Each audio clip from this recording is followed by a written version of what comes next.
Sarah, I remember our first date, timidly stepping around a conversation which carried along so nicely, doing anything I could to work a smile or a laugh from your face.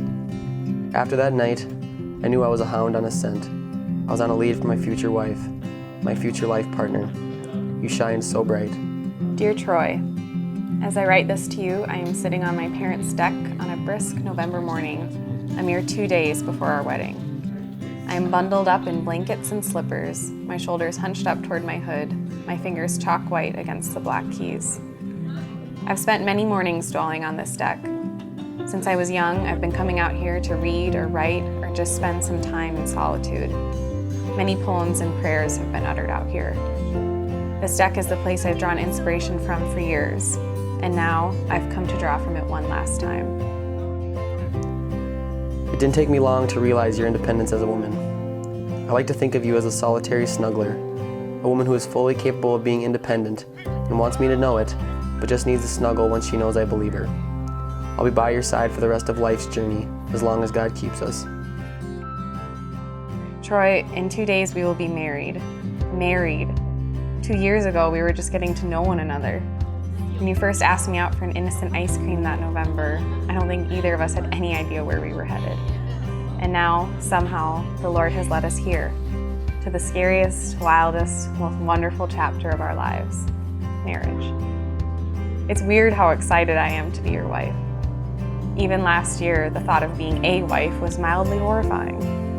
Cleaning, cooking, picking up toys, it just wasn't for me.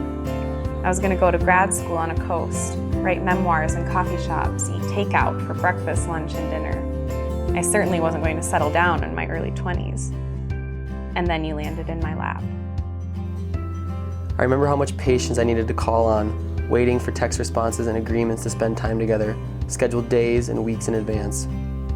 I kept whispering to my inner self, "Hey, chase her, she's worth it." You live life with unmatched passion, Sarah. Your emotions are so pure, an experience of living life to the fullest. You love with your whole body and feel with your whole spirit. You're an inspiration to my life. You give me the confidence that I can do anything. Troy, even though you were unexpected, you are everything I've ever wanted in a man. You are charming, funny, faithful, everything basically that I'm not. You've not only impressed me with the depth of your character, you've challenged me to become better than I am.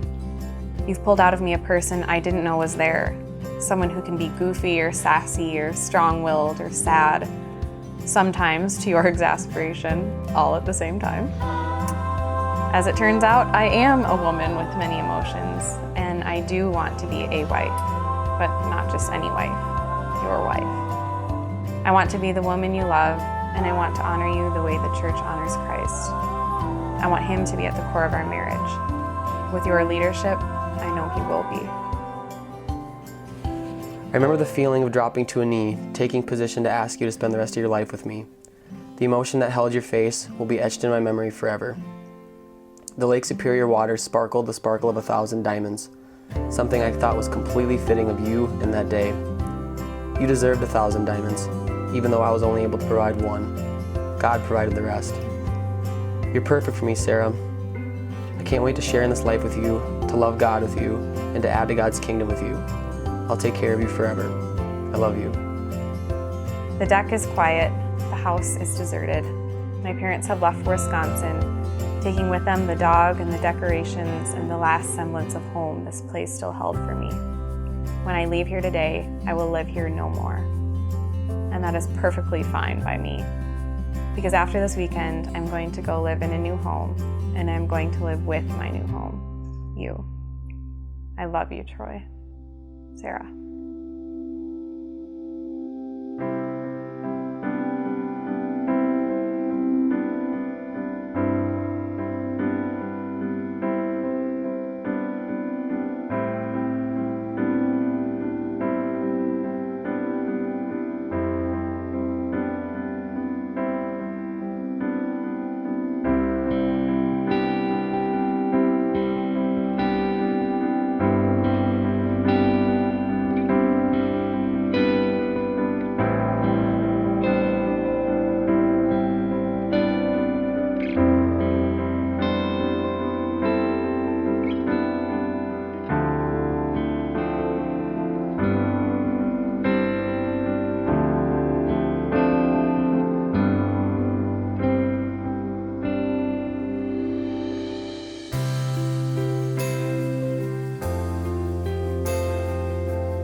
always been the main man in my life.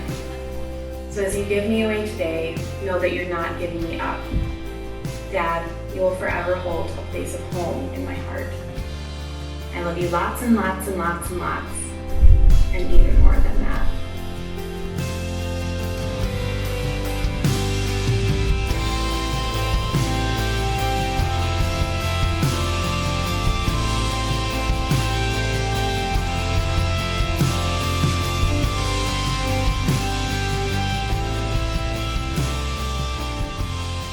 Right. So happy I can finally say I have found the one whom my soul loves, and that man is you. I look forward to a lifetime of you leading me wildly and laughingly across the dance floor. I love you. I vow to love you without bounds, unconditionally, and with my whole heart. I love you, Sarah. What a lucky man I am today. I will hold fast to you. I'll take care of you forever.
Love is elusive, to appear when uninvited, to live absent when coaxed.